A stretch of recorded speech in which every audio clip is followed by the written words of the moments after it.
প্রিয় সাথী, আপনারা এই কর্মী সভার মাধ্যমে একটি মাত্র কাজ করবেন। সেই কাজগুলো হচ্ছে তারেক রহমানের 31 দফা বাস্তবায়ন করতে হবে। বাস্তবায়ন করতে হলে আপনাদের মানুষের সাথে বিনয়ী আচরণ করবেন এবং ভদ্রভাবে থাকবেন।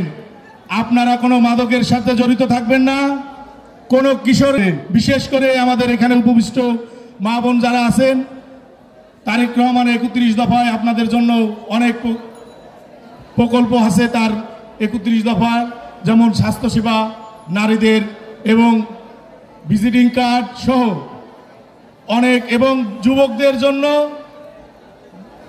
কর্মসংস্থানের ব্যবস্থা এই 31 দফার মাধ্যমেই হবে। এই বলে আমার সংক্ষিপ্ত বক্তব্য এখানেই শেষ করছি। বাংলাদেশ জাতীয়তাবাদী স্বেচ্ছাসেবক দল জিন্দাবাদ। আগামী রাষ্ট্রনায়ক জনাব তারেক রহমান। বক্তা হিসেবে সকলের শ্রদ্ধাভাজন বড় ভাই, খুলনা মহানগর স্বেচ্ছাসেবক দলের সংগ্রামী আহ্বায়ক মিরাজুর রহমান মিরাজ ভাই আমাদের মাঝে প্রধান বক্তা হিসেবে উপস্থিত আছেন। দীর্ঘদিন শারীরিক স্বেচ্ছাসেবক দল খুলনা মহানগর শাখার পক্ষ থেকে জানাই রক্তিম শুভেচ্ছা অভিনন্দন। প্রিয় নেতৃবৃন্দ, আপনারা জানেন, সবাই একটু ধৈর্য ধরে শুনবেন। আপনারা জানেন আমরা আজকে কি উদ্দেশ্য এখানে উপস্থিত হয়েছি। একটি সুষ্ঠু সুন্দর কর্মী সভার মাধ্যমে আগামী দিনে এই 3টি ওয়ার্ডের নতুন নেতৃত্ব তৈরি করার লক্ষ্যে আছে কিন্তু এই কর্মী সভা। তো নতুন নেতৃত্ব আপনারা যারা আসবেন, যারা প্রত্যাশী বা যারা নতুন নেতৃত্ব পাবেন, আপনাদের কিন্তু অনেক দায়িত্ব এবং কর্তব্য রয়েছে। আগামী দিনের সামনে নির্বাচন, দল নির্বাচনমুখী, নির্বাচনকে সামনে রেখে আপনাদের কিন্তু অনেক গুরুত্বপূর্ণ দায়িত্ব রয়েছে।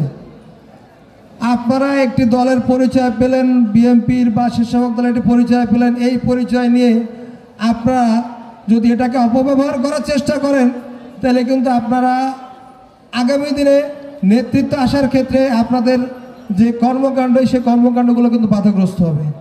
আপনারা পদ পাওয়ার পরে আপনাদের সর্বপ্রথম কাজ হবে সংগঠনের শৃঙ্খলা বজায় রেখে বিএনপি জাতীয় দলের আদর্শ, আমাদের ভারপ্রাপ্ত চেয়ারম্যান তারেক রহমান যে 31 দফা দিয়েছে, সাধারণ মানুষের কথা বিবেচনা করে তিনি যে 31 দফা দিয়েছেন, এই 31 দফাকে সামনে রেখে আপনাদের মানুষের কাছে কাছে যেতে হবে, মানুষের দ্বারা দ্বারা যেতে হবে।